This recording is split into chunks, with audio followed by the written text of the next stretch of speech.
사회적 거리두기 단계를 단순화하고 일률적인 집합금지 대신 사적 모임을 규제하는 방안이 추진됩니다.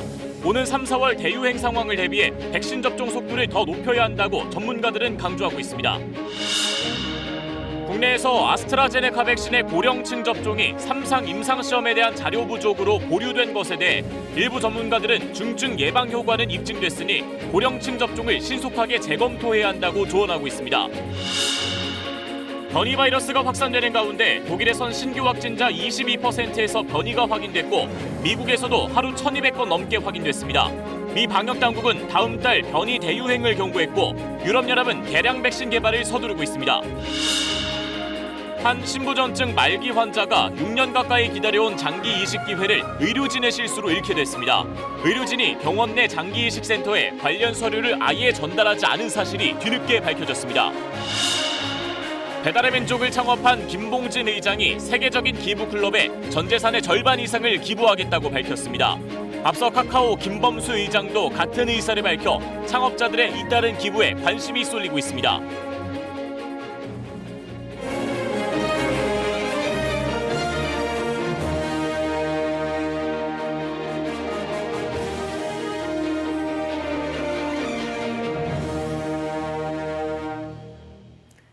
안녕하십니까. KBS 9시 뉴스입니다. 사람과 사람 사이 감염을 막기 위해 일정 거리를 유지해야 하는 사회적 거리두기, 지금은 이렇게 5단계인데 앞으로 3단계로 단순하게 바꾸는 방안이 유력하게 논의되고 있습니다. 이 0.5단계를 없애고 일률적인 집합 금지를 최소화하는 대신에 개인의 사적 모임은 규제하는 방식입니다. 자세한 내용 김민혁 기자가 전해드립니다. 현행 사회적 거리두기는 5단계로 구분돼 있습니다. 최고 단계인 3단계가 돼야 10명 이상 모일 수 없습니다. 그러나 3차 대유행이 절정이던 지난해 12월 5인 이상 모임이 금지되며 위반 시 과태료 처분이 부과될 것입니다. 당시 수도권은 거리두기 2.5단계로 기준대로라면 50명 미만까지는 모일 수 있었습니다. 기준에도 없는 조치에 정책 신뢰도는 떨어졌습니다. 어쩔 수 없는 조치라고는 생각을 하지만 결과적으로는 그런 명확한 방침이나 기준 이런 거를 조금 더 정확하게 알려주면 좋지 않을까 생각합니다. 종교시설, 요양시설, 직장 등 곳곳에서 집단 감염이 나오는데도 유독 자영업자들만 생업에 큰 지장을 받은 것도 문제점으로 지적됐습니다. 자영업자한테만 일방적으로 힘든 그 짐을 다 전해주시는데 이게 한 달, 2달, 3달, 4달은 버틸 수가 있거든요. 이게 벌써 1년이에요. 이제 저희도 이제 한계점에 왔어요. 그래서 정부가 이번에 제시한 거리두기 개편의 방향은 일률적인 영업 제한보다는 개인의 행동을 규제하는 방식입니다. 자영업자에게 쏠린 사회 경제적 부담을 전 국민에게 골고루 분산시키겠다는 겁니다. 또 시설의 자율은 높아지는 대신 책임은 보다 명확해집니다. 방역 수칙을 어기면 곧바로 영업 정지와 구상권 청구 등 처벌이 훨씬 강화됩니다. 이 같은 내용을 포함한 거리두기 단계는 3단계로 단순화되는 방안이 거론됩니다. 1단계 10인, 2단계 5인, 3단계에선 3인 이상으로 미리 정해도 예측 가능하게 하자는 겁니다. 1단계, 1.5단계 이렇게 나눴는데 그러다 보니까 사람들이 이해하기가 어렵고 단계가 변할 때마다 어떤 메시지가 달라지는지 이해하기가 어려웠던 거예요. 코로나19 감염 확산이 거셀 때 미국에선 식당과 술집은 최대 4인, 밤 10시까지만, 영국과 독일은 밤 11시까지만 영업할 수 있습니다. KBS 뉴스 김민혁입니다. 네, 그런데 3차 재유행의 지속이든 또는 4차 유행의 시작이든 이르면 당장 다음 달부터 하루 1,000명 이상 확진자가 나오는 대유행이 다시 나타날 수 있다고 전문가들은 우려하고 있습니다. 이 백신 접종에 속도를 내는 게 중요하다고도 강조했습니다. 이 전문가들의 얘기 우한솔 기자가 들어봤습니다. 연이은 600명대 신규 확진자. 설 연휴와 거리두기 완화 영향은 아직 나타나기도 전입니다. 잠복기는 평균적으로 4일에서 5일로 알려져 있기 때문에 2월 말부터 3월 초가 확진자 급증이 되는지를 알 수 있는 중요한 시점이라고 생각합니다. 개학이 되고 활동량이 많아지는 3, 4월쯤에는 확진자가 크게 늘어날 가능성도 언급됩니다. 특히 앞선 유행보다 거셀 것이라는 의견이 우세합니다. 유행이 끝날 때쯤에 기존의 환자 규모가 이미 커져 있는 데다 다음 유행이 발생하기까지의 휴지기가 짧아지고 있기 때문입니다. 확진자가 300에서 500명 정도 생기고 있었기 때문에 출발점 자체가 3차 유행보다는 4차 유행이 더 높은 것이죠. 4차 유행이 더 클 것이다라는 예측을 할 수 있는 겁니다. 변이 바이러스의 확산과 일상과 집단을 넘나드는 감염 형태가 계속되는 상황. 결국 가장 필요한 건 백신 접종의 속도를 높이는 겁니다. 효과가 좋은 백신을 빠르게 접종하는 게 가장 효과적인 요소일 거고요. 그거 말고는 결국은 기존의 방역 수단을 호소하는 것밖에 방법이 없다고 생각을 하고요. 거리두기 등 지금까지의 방역 수칙도 함께 유지해야 한다면 피해 계층에 대한 실질적인 지원이 이루어져야 합니다. 방역 피로를 호소하는 목소리가 계속 커지고 있기 때문입니다. 소상공인이나 자영업자들의 문제를 이들에 대한 지원을 가장 앞서서 해결을 해야 된다. 어려운 점을 끌고 가서는 지속 가능하지 않다라고 생각을 하는 겁니다. 국민들에게는 백신 접종에 따른 실익이 더 큰 만큼 순서에 따라 접종에 적극 참여하는 것이 중요하다고 전문가들은 거듭 강조했습니다. KBS 뉴스 우한솔입니다. 네, 하루 새 늘어난 확진자는 621명입니다. 이렇게 이틀 연속 600명대입니다. 이 대규모 이동이 있었던 설 연휴 영향이 이제 막 나타나기 시작하는데 곳곳에서 크고 작은 감염이 확인되고 있습니다. 이 명절 가족 모임과 관련해 광주광역시와 경북 봉화군 또 부산 등에서 확진자가 계속 늘고 있습니다. 여기에 직장과 의료기관 또 학원과 장례식장 등 다중이용시설을 통한 감염 사례도 다양하게 나타나는 상황입니다. 특히 남양주의 플라스틱 공장 이 집단 감염이 전국으로 퍼져나가고 있습니다. 지금까지 확진된 직원이 100명이 넘는데 그 가족과 다른 공장의 직원도 양성 판정을 받았고 서울과 전라남도에서도 관련 확진자가 확인됐습니다. 김민아 기자입니다. 집단 감염이 발생한 남양주 플라스틱 제조 공장 관련해 이 공장 직원 4명이 더 확진됐습니다. 이에 따라 공장 직원 누적 확진자는 119명으로 늘었습니다. 문제는 직원의 가족 등 연쇄 감염. 방역당국은 확진된 직원들의 가족들을 밀접 접촉자로 분류해 검사를 진행 중인데 남양주에 거주하는 직원의 가족 3명, 안산에 집이 있는 직원의 가족 2명도 잇따라 확진됐습니다. 최초 확진자의 가족을 포함해 서울에서도 5명이 추가로 확진 판정을 받았습니다. 전남에 1명까지 더해 남양주 공장 관련 외부 확진자는 지금까지 전국에서 모두 10명이 넘습니다. 업체 직원들이 이용한 식당, 산단 내 셔틀버스 등에 대해서도 역학조사를 실시하고 있습니다. 경기도 외국인 정책과의 협조를 통하여 연락을 지속적으로 시도하고 있습니다. 산업단지 입주업체 직원 전체를 대상으로 한 전수검사에서는 인근 다른 공장 직원 1명이 확진된 것으로 나왔습니다. 다만 플라스틱 제조 공장과의 연결고리는 없어 산발적인 감염의 추가 사례로 방역당국은 보고 있습니다. 한편 첫 확진자인 캄보디아인 직원이 서울 순천향대병원에서 검사 결과가 나온 건 지난 13일인데 관할 보건소는 이틀 뒤인 15일에나 결과를 통보한 것이 확인됐습니다. 이 때문에 해당 직원은 결과 통보 하루 전 공장으로 복귀했는데 그 과정에서 지하철 등 대중교통을 이용한 것으로 확인됐습니다. KBS 뉴스 김민아입니다. 코로나는 괜찮아를 좋아합니다. 방심하지 말자는 의미입니다. 밥 먹을 때, 길을 걸을 때, 또 가족과 만날 때 괜찮겠지 하는 순간 유행은 다시 돌아온다는 경고. 조금 느슨해졌다면 다시 기억해야 하는 상황이 됐습니다.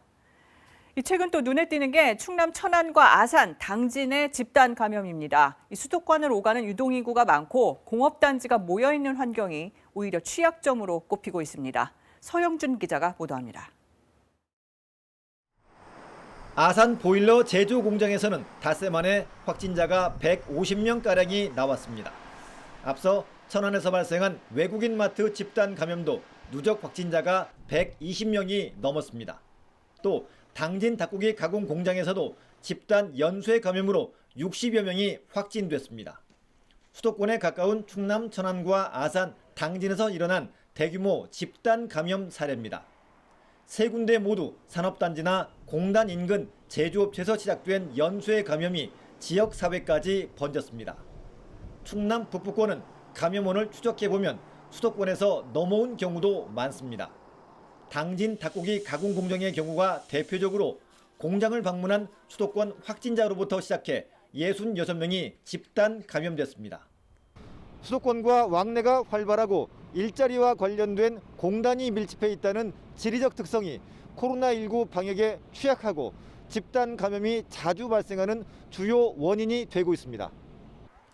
실제로 그동안 천안구와 아산 당진의 확진자 가운데 4분의 1이 수도권을 포함한 타 지역발 감염자입니다. 이 중 수도권 전철이 닿는 천안은 다른 지역에서 넘어온 확진자 비율이 31%가 넘습니다. 사통팔달 교통의 요지입니다. 그러다 보니까는 타 도시에 비해서 이제 상대적으로 유동인구가 이제 많은 편입니다. 그러다 보니까 천안과 아산 당진 지역은 인구가 충남 전체의 절반이 조금 넘지만 감염자 비율은 3분의 2로 높습니다. 오는 26일부터 백신을 접종할 때 지역적 특성이 반영될 필요가 있다는 목소리가 나오고 있습니다. KBS 뉴스 세영준입니다. 네, 다음 주 금요일 국내에서도 백신 접종이 시작됩니다. 먼저 아스트라제네카 백신입니다. 하지만 65살 이상 고령층은 접종이 보류되면서 논란이 이어지고 있는데요. 이 나라별로도 판단은 엇갈렸습니다. 영국과 유럽연합, 세계보건기구 WHO는 모든 연령의 백신 접종을 승인했습니다. 이미 영국은 아스트라제네카 백신을 맞은 인구가 150만 명을 넘어섰습니다. 반면에 프랑스와 독일 등은 65살 미만, 또 스페인과 벨기에는 55살 미만에게만 접종을 권고했고요. 이 스위스와 남아프리카 공화국은 아예 백신의 승인 자체를 보류했습니다. 이 고령층 임상시험 결과가 부족하다는 이유 때문입니다. 아스트라제네카 측은 고령층이 25% 이상 포함된 새로운 임상시험 자료를 다음 달 말에 제출할 예정입니다. 이 결과는 기다려봐야 하는데 이미 확진자가 사망이나 중증으로 진행하는 걸 막는 효과는 입증됐다는 게 전문가들 의견입니다. 이 아스트라제네카를 둘러싼 논란, 김민경 기자가 짚어봤습니다. 아스트라제네카 백신 논란. 그 출발은 3상 임상시험 결과입니다. 백신 용량을 실수로 절반만 투여했는데 예방 효과가 좋게 나온 겁니다. 반 용량으로 접종한 것이 효능이 더 높게 나오니까 더 의문을 제시하고 그것에 대해서 아스트라제네카가 정확하게 설명을 못하다 보니까 또 이제 의구심이 더 가중되는. 여기다 65세 이상 임상 참가 비율이 7%에 불과하다는 점이 확인되면서 더욱 논란을 키웠습니다. 우리 방역 당국이 고령층 접종 보류 결정을 내린 이유입니다. 이때까지 생겼던 논란은 전부 다 효과가 떨어질 수도 있다에 대한 논란인 거예요. 안전하지 않다에 대한 논란이 아닌 거고요. 백신의 효과는 크게 세 가지. 감염 예방뿐 아니라 확진자의 중증 예방 효과, 그리고 전파 예방 효과입니다. 고령층 감염 예방 논란이 제기된 아스트라제네카 백신도 다른 효과는 입증된 상태입니다. 실제로 임상시험 자료를 보면 백신 접종군에선 입원 중증 환자가 단 한 명도 발생하지 않아 백신을 맞지 않은 집단과 차이를 보였습니다.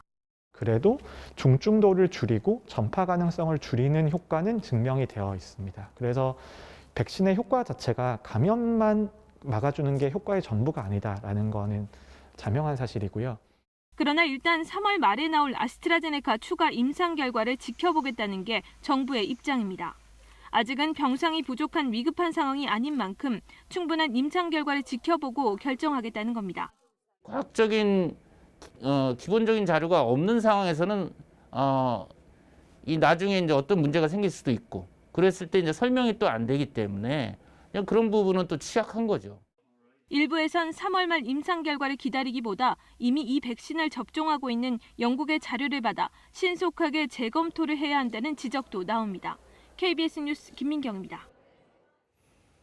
전 세계 누적 확진자 수 1억 900여만 명, 사망자 수 240여만 명. 최초 보고 이후 1년 2개월 가까이 지난 코로나19의 현주소입니다. 세계보건기구 통계를 보면 지난주 신규 확진자 수는 270만 명으로 전주보다 14% 줄었고 신규 사망자 수도 8만 2천 명으로 전주에 비해 9% 가까이 감소했습니다. 현 시점에서 가장 큰 변수는 변이 바이러스의 확산입니다. 지난해 12월 처음 발견된 이후 영국 변이 바이러스는 세계 94개국으로 퍼졌고 남아공 변이 바이러스는 46개국에서 확인됐습니다. 현재까지 발견된 변이의 종류도 최소 7종에 이르는데요. 특히 유럽 독일에선 변이 바이러스가 아주 빠른 속도로 증가하면서 긴장감이 높아지고 있습니다. 베를린 김귀수 특파원이 보도합니다.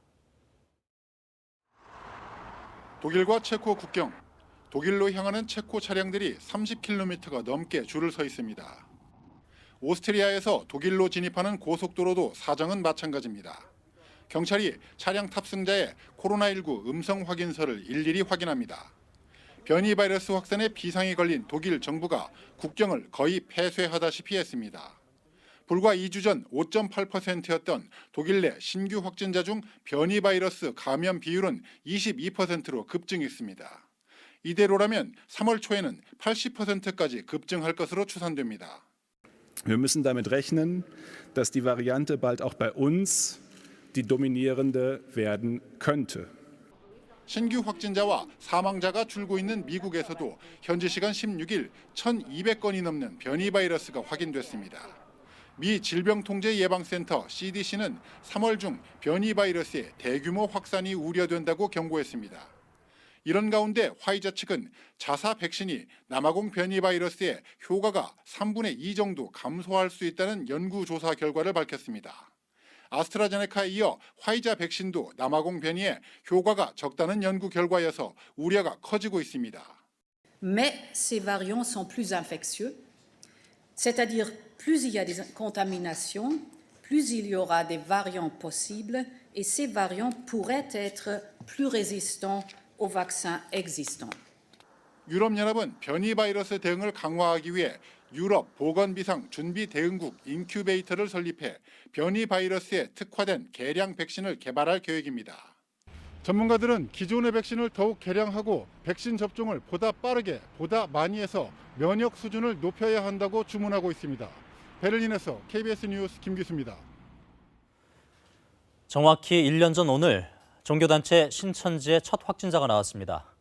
1차 대유행의 시작이었는데 신천지 관계자들은 최근 재판에서 모두 무죄 판결을 받았죠. 2차 대유행의 진원지로 지목된 전광훈 목사와 사랑제일교회 역시 고발당한 지 반년이 지났지만 수사는 지지부진하기만 합니다. 오대성 기자가 보도합니다. 확진자가 대거 나왔던 지난해 초. 여러분들에게 엎드려 사죄를 구하겠습니다. 이후 교인 명단 제공 거부, 허위 제출과 같은 역학조사 방해 혐의 등으로 관계자들이 재판에 넘겨졌습니다.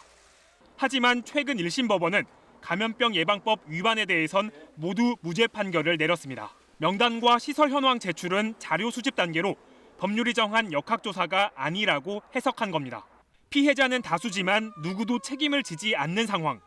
전광훈 목사의 경우도 비슷합니다.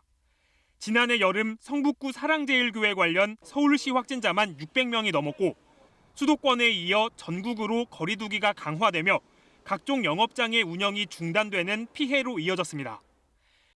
기피, 거짓, 불복 등으로 행정력과 예산 낭비를 초래한 부분에 대해선 교회는 물론 개인에 대해서도 구상권을 청구해 강력히 대응하겠습니다.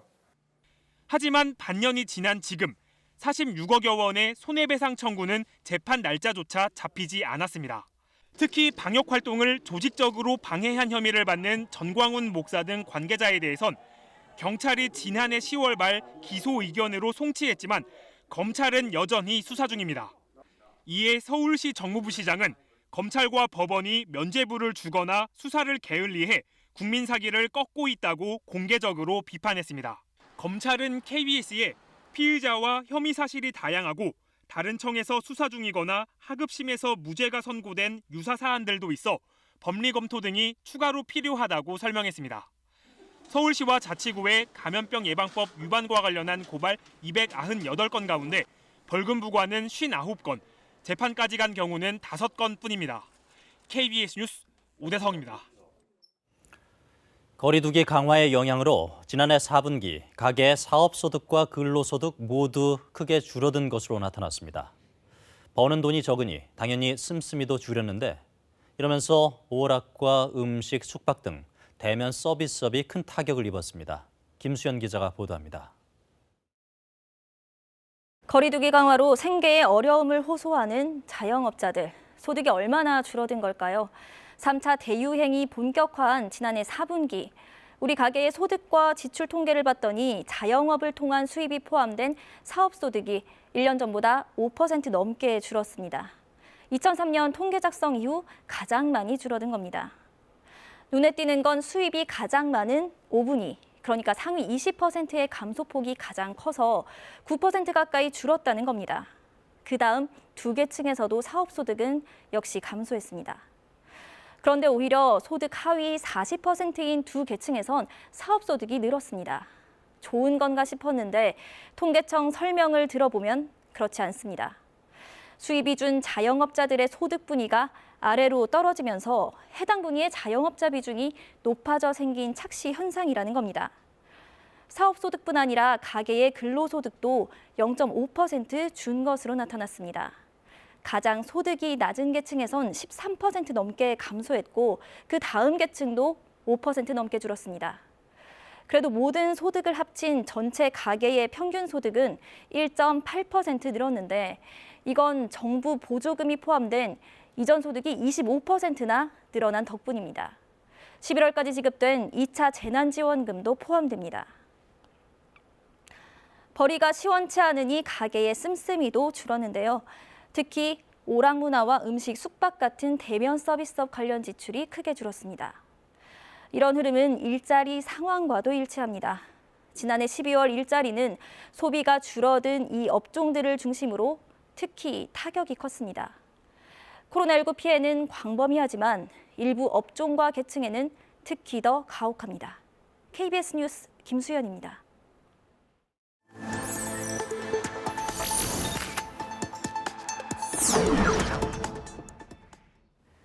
네, 시청자 여러분들의 소중한 제보로 만드는 제대로 보겠습니다. 오늘은 한 대형 종합병원의 어처구니 없는 실수로 장기 이식의 기회를 잃게 된 중증 환자의 사연입니다. 6년 가까이 하루 8시간씩 혈액 투석을 하면서 신장 이식만을 기다려왔는데 알고 보니 이식 대기자로 등록조차 돼 있지 않았습니다. 김재현 기자가 취재했습니다. 올해 50대 중반인 김모 씨는 2014년 가톨릭대학교 서울 성모병원에서 신부전증 말기 진단을 받고 이듬해부터 복막 투석을 시작했습니다. 재작년에는 신장암 수술로 신장 하나를 제거했고 나머지 신장도 제 기능을 하지 못합니다. 스스로 소변을 볼 수 없어 하루 8시간 투석을 하지만 오후가 되면 온몸이 퉁퉁 붓습니다. 거래처를 만나거나 이러면 커피 음료를 좀 마실 수밖에 없는 경우가 발생을 하잖아요. 그러면 청바지가 꽉 끼죠. 어떤 날은 온몸에 이제 수분이 꽉 차 있는 거죠. 가족 없이 혼자 지내는 김 씨의 유일한 희망은 장기 기증을 통한 신장 이식입니다. 2015년 신청했는데 통상 6년을 기다리면 돼 곧 자신에게 기회가 올 거란 기대를 하고 있었습니다. 그런데 지난해 8월 충격적인 사실을 알게 됐습니다. 본인이 신장 이식 대기자로 등록돼 있지 않았다는 겁니다. 보통 투석을 시작할 때 신장 이식 관련 서류를 의료진에게 제출하고 이를 각 병원 장기이식센터에서 취합한 뒤 국립장기조직혈액관리원으로 보내져 대기 순서가 정해집니다. 하지만 6년 전 김 씨를 진료한 의료진이 병원 내 장기이식센터에 관련 서류를 전달하지 않은 사실이 뒤늦게 드러난 겁니다. 행정상으로 이제 등록이 안 됐던 모양이에요. 병원 측에서 이제 이런 프로세스가 원만하게 이제 못 이루어진 거죠. 현재 국내 신장 이식 대기자는 2만 5천여 명으로 평균 2,196일, 약 6년을 기다려야 합니다. 예정대로라면 올해 수술을 받을 수 있었던 김 씨는 누락 사실을 안 지난해에야 등록했기 때문에 2026년에야 신장 이식이 가능합니다. 병원 측 실수지만 이식 순번 조정은 불가능했습니다. 병원 측은 책임자 징계 없이 위자료 2천만 원만 제시했습니다. 하지만 오직 조속한 이식 수술만을 바라는 김 씨는 법적 대응을 준비 중입니다. KBS 뉴스 김재현입니다. 네, 국정농단 사건으로 수감된 이재용 삼성전자 부회장에게 법무부가 취업 제한을 통보했는데요. 재계 일각에서는 이 부회장에겐 취업 제한이 적용되지 않는다는 주장이 나오고 있습니다. 하지만 KBS 취재 결과 법무부는 이 부회장이 취업 제한을 어기면 해임 요구도 할 수 있다는 강경한 입장인 걸로 확인됐습니다. 이 소식은 이정은 기자가 전해드립니다. 특정경제범죄가중처벌법은 횡령 등 혐의로 징역형이 확정되면 5년간 취업을 제한하고 있습니다. 회사 돈을 횡령해 뇌물로 썼다가 징역 2년 6개월이 확정된 이재용 삼성전자 부회장도 이 법에 따라 지난 15일 취업 제한 통지를 받았습니다. 이에 대해 재계 일각에선 해당 법이 신규 취업에만 적용돼 이 부회장이 형기를 마치면 취업 제한 없이 바로 경영에 복귀할 수 있다는 주장이 나오고 있습니다.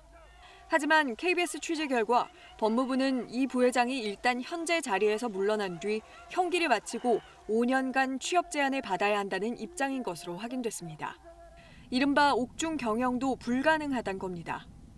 수감 중에 정상적인 경영 활동을 한다는 것 자체가 말이 안 되고 횡령 등으로 기업 활동에 피해를 줬을 경우 경영 활동을 막는 것이 법 제정 취지와도 맞다는 설명입니다.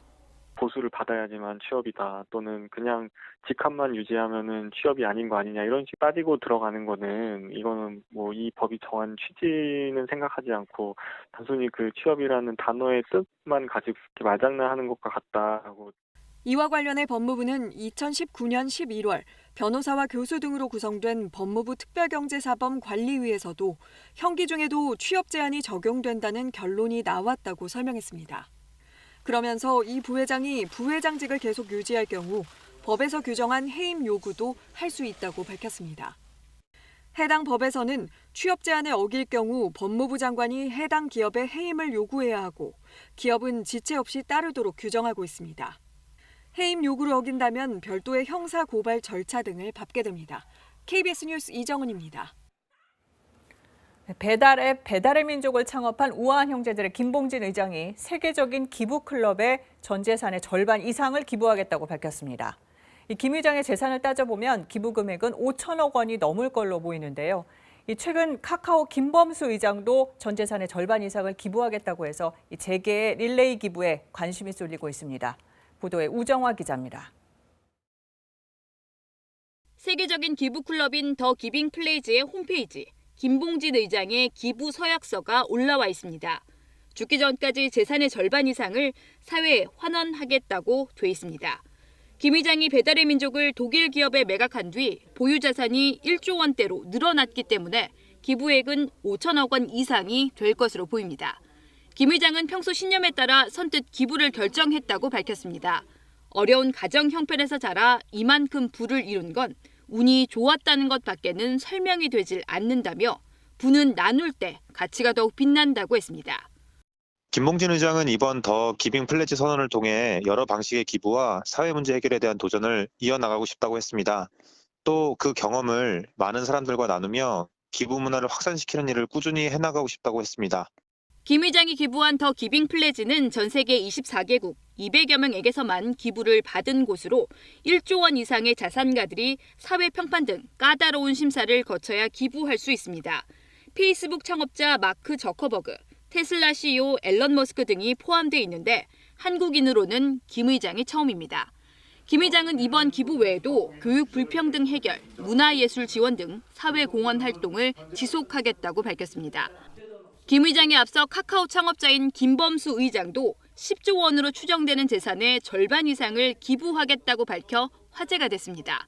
이른바 자수성가형 창업자들이 통큰 기부를 잇따라 행동에 옮기면서 노블레스 오블리주를 넘어 신선한 자극제가 되고 있습니다.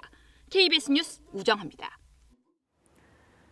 워런 버핏과 조지 소로스, 또 빌 게이츠, 마크 저커버그 공통점이 있죠. 이 돈을 잘 벌기만 한 게 아니라 잘 썼습니다.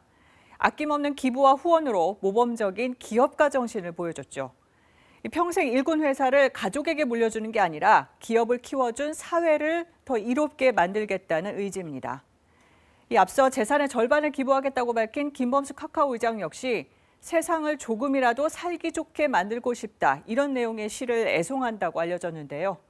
이 시의 제목은 무엇이 성공인가입니다. 일본군 위안부 피해자를 매춘부라고 왜곡한 램지어 교수의 논문 관련 비판이 확산되고 있습니다. 미국의 시민단체는 물론 역사학자들까지 나서 램지어 교수가 사실을 왜곡했다며 논문 철회를 요구하고 있는데요. 워싱턴 연결해서 소식 알아보겠습니다. 김양수 특파원, 각계각층에서 비판과 항의가 이어지고 있죠? 네, 하버드 학생들을 시작으로 아시아계 미국인 청년단체, 여성인권단체 등으로 램지어 교수 논문에 대한 비판이 확산되고 있습니다. 어제는 코로나19 상황과 한파에도 불구하고 미 동북부 지역의 한인연합회가 모여서 논문 철회와 사과를 요구했습니다.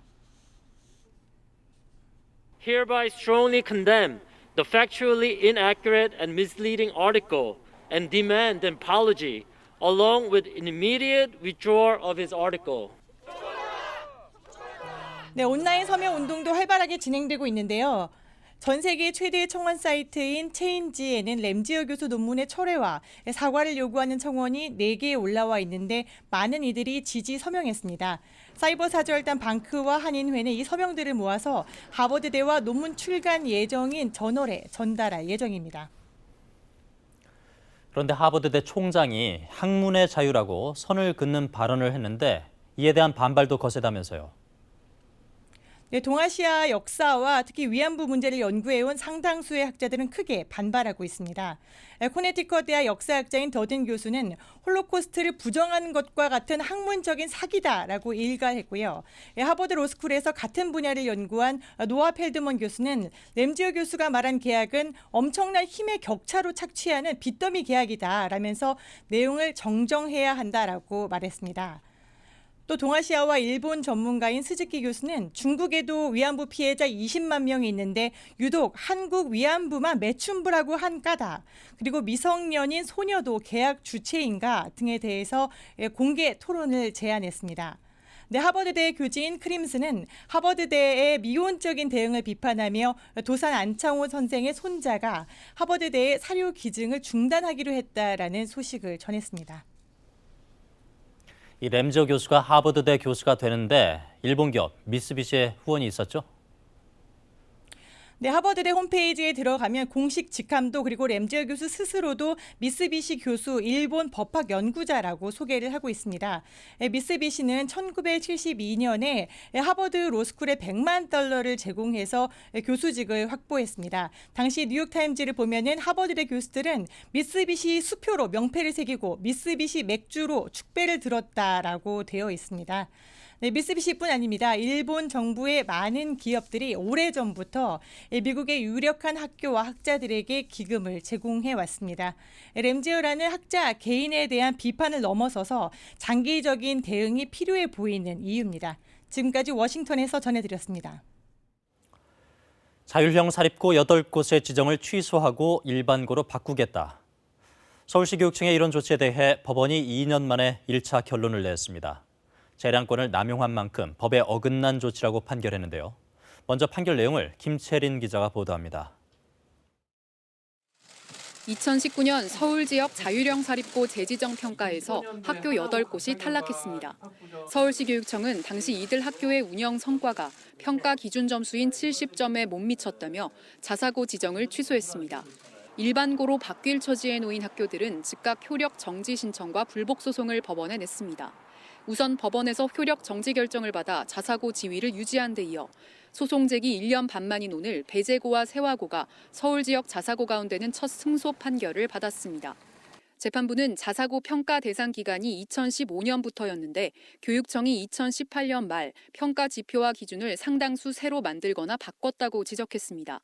학교들이 이 같은 변화를 예측해 학교를 운영할 수는 없었다며 새 평가 기준을 소급 적용해 자사고 지정을 취소한 건 재량권 남용이라고 판단했습니다. 이번 판결이 상급심들에서도 유지되면 자사고 지정 취소는 효력을 잃게 됩니다. 학교 측은 판결을 환영하며 자사고 본연의 교육 활동을 이어가겠다고 밝혔습니다. 이런 결과가 올 거라고 생각하고 있었습니다. 다시 이제 우리 학교 구성원들 열심히 교육에 전념하도록 하겠습니다. 반면 진보 성향 교육단체들은 시 교육청의 평가에 문제가 없었다며 퇴행적 판결이라고 비판했습니다. 시대적 요구인 자사고의 일반고 전환을 외면하고 공교육 정상화를 외면한 법원 판결을 규탄한다. 다음 달부터는 서울 숭문고와 신일고가 낸 불복 소송 등 다른 서울 지역 자사고 6곳과 관련된 법원 판결도 잇따라 선고될 예정입니다. KBS 뉴스 김채린입니다. 서울시 교육청은 항소하겠다며 강한 유감을 나타냈습니다. 하지만 오늘 판결로 이른바 특목고와 자사고를 일반고로 전환한다는 정책에는 차질이 불가피해졌고 학부모들의 혼란도 뒤따를 것으로 보입니다. 박희봉 기자가 보도합니다. 서울시 교육청은 법원의 이번 판결에 대해 깊은 우려와 유감을 표했습니다. 행정 절차상 지정 취소 과정에 문제가 없었고 재판부에 이를 충분히 설명했지만 받아들여지지 않았다는 겁니다. 즉각 항소하고자 합니다. 고등학교 입학을 위해서 초등 3학년 때부터 입시 준비를 해야 하는 현실을 바꿔야 하지 않겠는가. 자사고 일반고 전환은 그 첫 단추라고 생각합니다. 그러나 자사고와 특목고의 일반고 전환은 차질이 불가피해졌습니다. 지난 2019년 자사고 지정이 취소된 학교는 서울 8곳 등 모두 10곳인데 지난해 부산 해운대고에 이어 서울 지역 학교 2곳까지 행정소송에서 승소하면서 자사고 지위를 유지하는 학교가 늘고 있기 때문입니다. 교육부는 관련 시행령이 이미 개정돼 오는 2025년에 모든 자사고와 특목고가 일반고로 일괄 전환된다는 입장이지만 변수는 있습니다. 이러한 조치가 교육기본권을 침해한다며 자사고들이 헌법 소원을 냈기 때문입니다. 아마 이 헌법 소원을 통해서 2025년도에 그 시행령 폐지를 통해서 자사고를 폐지하겠다라는 내용도 저는 철회되리라고 믿어 의심치 않습니다. 이렇게 자사고 등의 일반고 전환에 대한 불확실성이 계속되면서 학부모들의 혼란도 커지고 있습니다. 학부모들은 내 아이에 맞춰서 지원을 할 수가 있는데 과연 어디를 지원하는 게 맞을지 어떻게 될지 아직 잘 모르니까 미래가 그런 부분에 대해서는 약간 혼란스럽긴 했었습니다. 교육부는 자사고 등의 일반고 전환 방침을 이미 여러 차례 재확인한 바 있어 사회적 타협이 없다면 일반고 전환을 둘러싼 법적 다툼은 계속될 전망입니다. KBS 뉴스 박희봉입니다.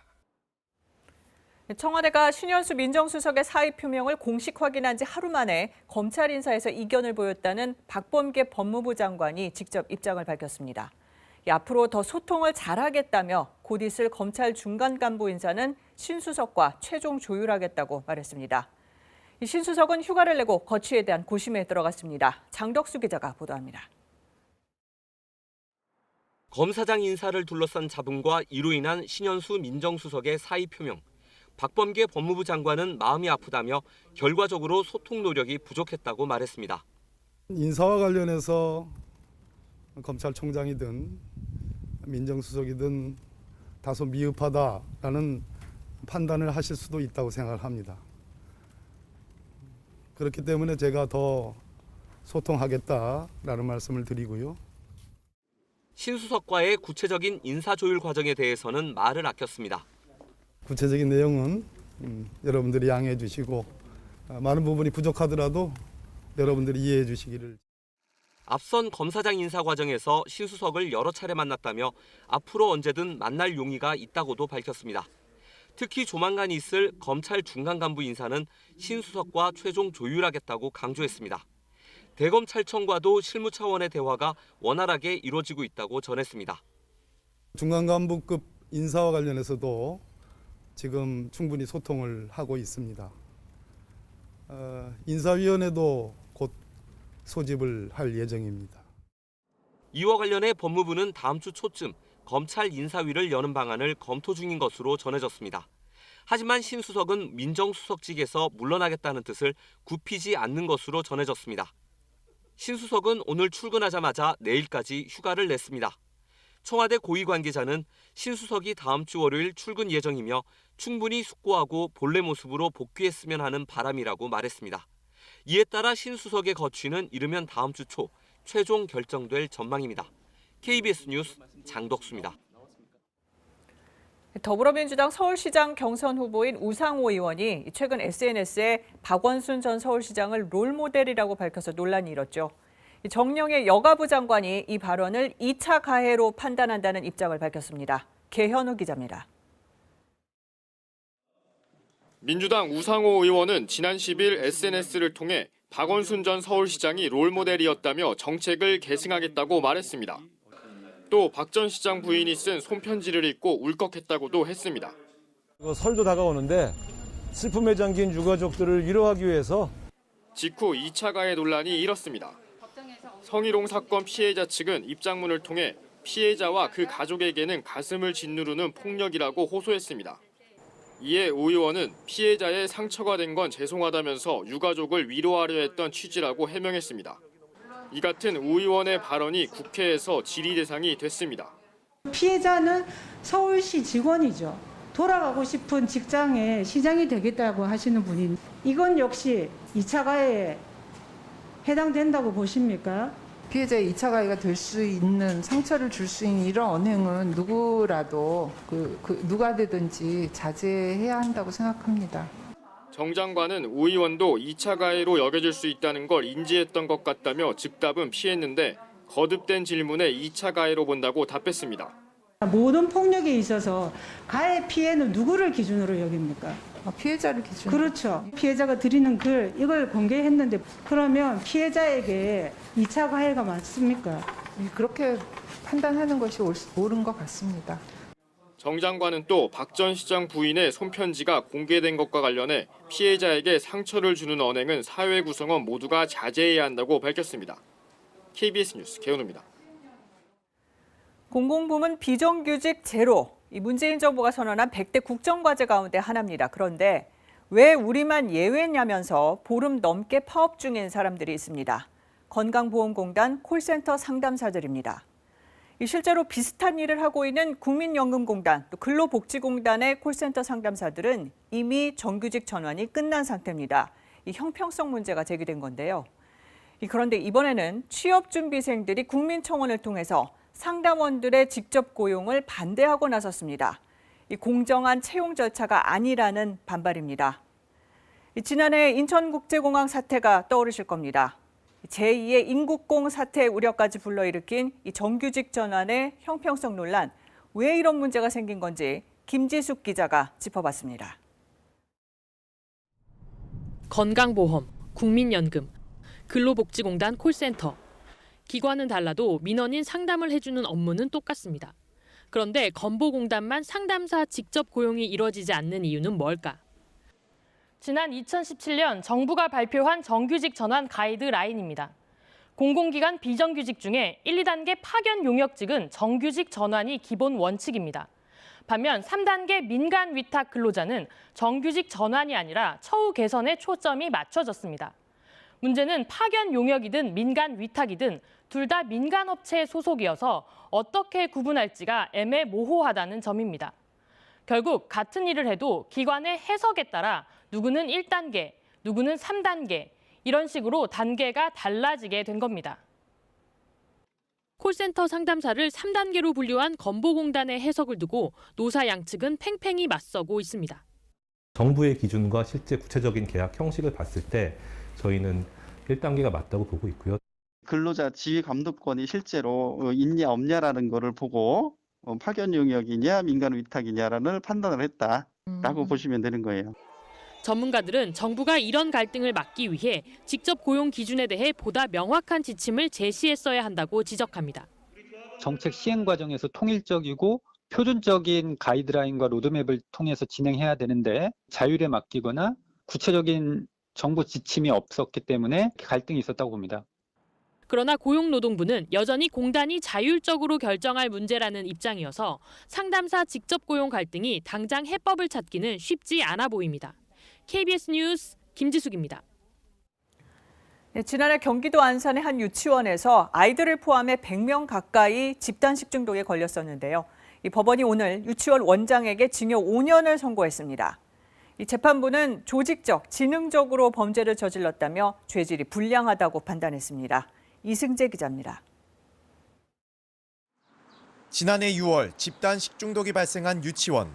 유치원생과 가족 등 모두 97명이 식중독에 걸렸습니다. 이 가운데 18명은 용혈성 요독 증후군에 걸려 투석 치료까지 받았습니다. 보전식 규정까지 지키지 않아 감염 경로는 한 달 넘게 찾지 못했고 최대한으로 지금 검체가지고 지금 계속 검사를 하고 있는 걸로 알고 있어요. 이렇게 안 나오기도 사실 쉽지 않은 상황이지. 치료받은 아이들은 다른 유치원에서 받아주질 않아 2차 피해까지 입었습니다. 주변 다른 학부모님들이 그 유치원 다녔던 아이를 받는 걸 굉장히 꺼려하신다. 좀 이해해달라 이렇게 말씀을 하셔서 못 보내게 된 거죠.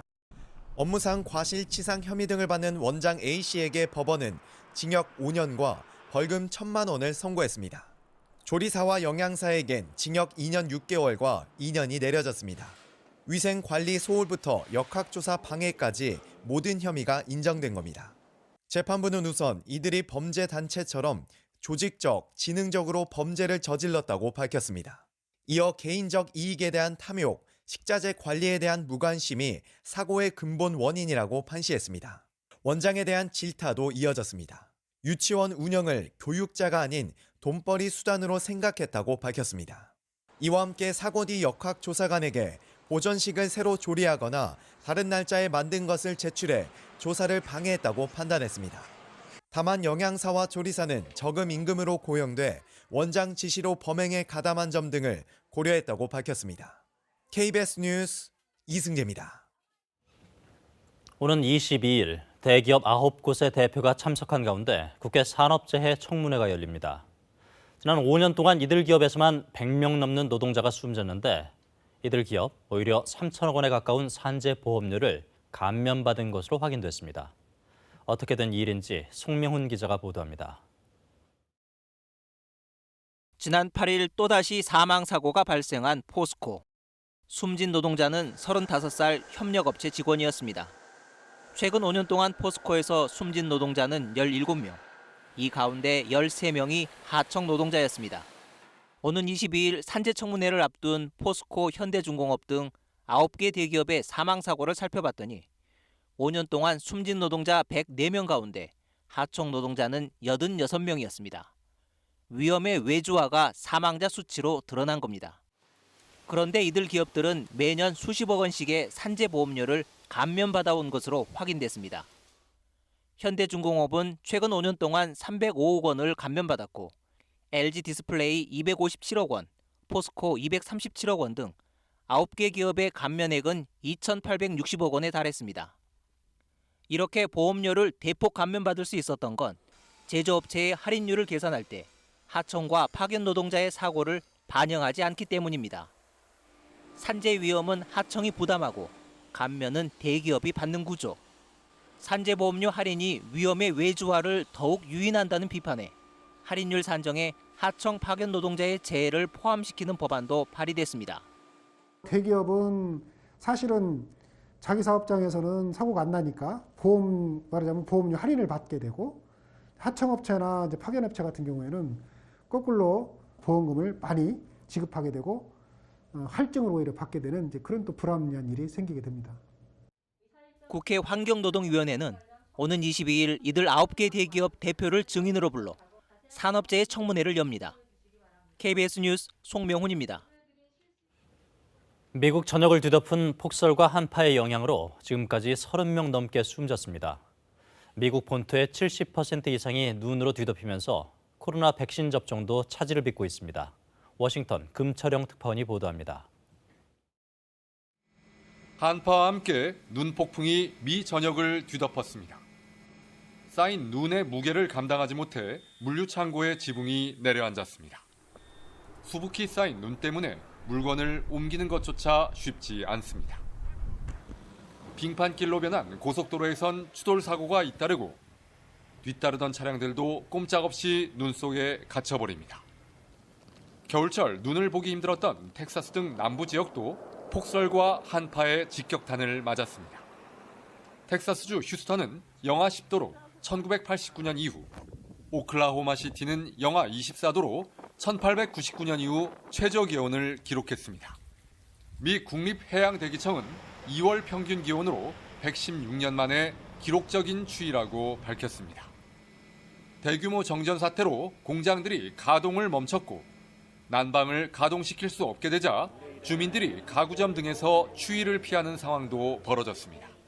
And lots of people coming in as a shelter from the storm. They're at home. They have no power, no lights, no electricity, so it's a disaster. 2003년 이후 기록적인 눈폭풍으로 미 국토의 4분의 3이 눈으로 뒤덮인 상황. 일부 지역에선 코로나19 접종서를 폐쇄하면서 백신 접종도 차질을 빚고 있습니다. 미 전역의 기록적인 폭설과 한파는 북극 온난화로 대기 상층부의 제트 기류가 약해지면서 북극의 찬 공기가 밀려온 데다 남쪽에서 대규모 수증기가 더해진 때문으로 분석되고 있습니다. 지금까지 1조 원의 피해가 발생했는데 앞으로 이틀간 겨울 폭풍이 이어질 것으로 예보돼 피해는 더 커질 전망입니다. 워싱턴에서 KBS 뉴스 금철영입니다.